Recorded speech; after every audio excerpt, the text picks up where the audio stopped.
Tata Motors, Mahindra and Mahindra, Hyundai shares இதெல்லாம் வச்சிருக்கீங்க அப்படின்னா உங்கள் எல்லாத்துக்குமே ஒரு பேட் நியூஸ்.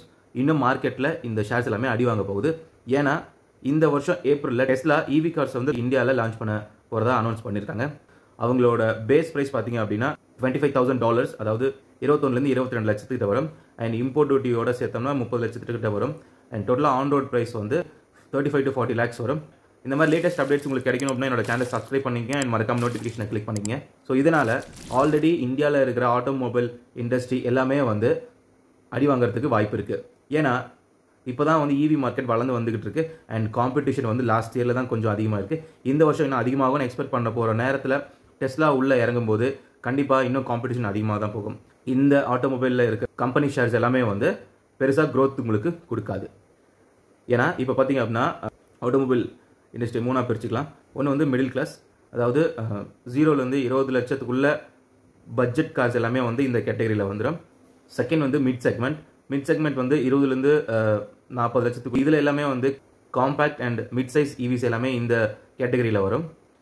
தேர்டு வந்து ப்ரீமியம் கார்ஸ், மோர் தென் 40 lakhs எல்லாமே வந்து ப்ரீமியம் கார்ஸ் கேட்டகரியில் வந்துடும்.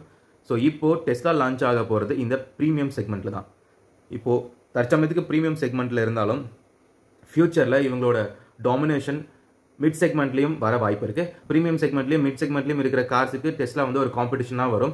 இந்த வருஷத்துலேருந்து டாடா மோட்டார்ஸ் வந்து பட்ஜெட் கார்ஸ் தான் ப்ரொடியூஸ் பண்ணுறதுனால அவங்களுக்கு பெருசாக அந்த கேட்டகரியில் அஃபெக்ட் இருக்காது. பட் அவங்களால மிட் செக்மெண்ட்டுக்கு வரும்போது அவங்களுக்கு இன்னும் ஹெவி காம்படிஷன் இருக்கும்.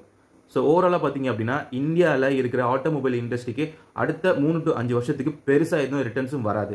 இதுக்கு ரீசன் என்னன்னா ஃபாரின் கம்பெனிஸ் எல்லாமே இங்கே லான்ச் பண்ணுறதுனால கண்டிப்பாக இதோட ஏர்னிங்ஸும் ஸ்ப்ளிட் ஆகிறதுக்கு வாய்ப்பு இருக்குது. அண்ட் அது மட்டும் இல்லாமல் நம்ம மோடி வந்து ட்ரம்ப்பை மீட் பண்ணதுக்கப்புறம்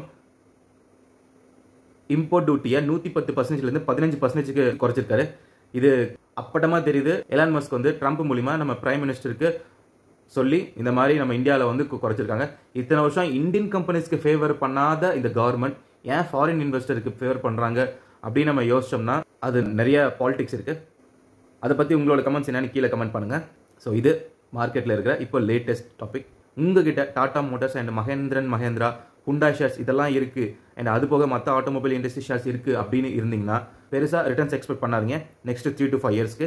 ஏன்னா இந்த காம்படிஷன் எப்படி போகுது, எந்த கம்பெனி நல்லா பர்ஃபார்ம் பண்ணுறாங்க அப்படின்னு போக தான் தெரியும்.